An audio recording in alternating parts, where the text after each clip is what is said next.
దీనికి 20 mile journey అని ఒక చాలా ఇంపార్టెంట్ లెసన్ ఉంది సైకాలజీలో. ఏంటంటే ఒకతను రోజు 20 మైల్స్ నడవాలని యునైటెడ్ స్టేట్స్ ఆఫ్ అమెరికాలో ఒక స్టేట్ నుంచి ఒక స్టేట్కి వెళ్ళటానికి ఎవ్రీడే నేను 20 మైల్స్ నడుస్తాను అని ఒక రూల్ పెట్టుకున్నాడు. ఫస్ట్ డే బాగా హుషారులో ఉంటాడు కాబట్టి 25 మైల్స్ నడిచాడు. రెండో రోజు కూడా 25 మైల్స్ నడిచాడు, ఎక్స్ట్రా 5 మైల్స్ నడిచాడు.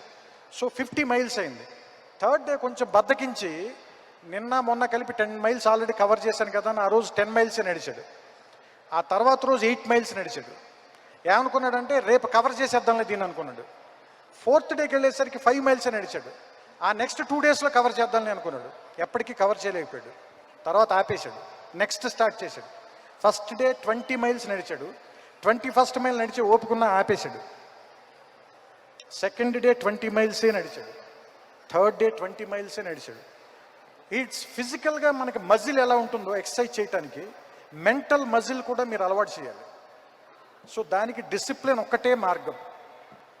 So keep this 20 mile thing in your mind. అంటే నేను ఒక 20 మినిట్స్ ఫిజిక్స్ చదువుతానని పెట్టుకో అంతే.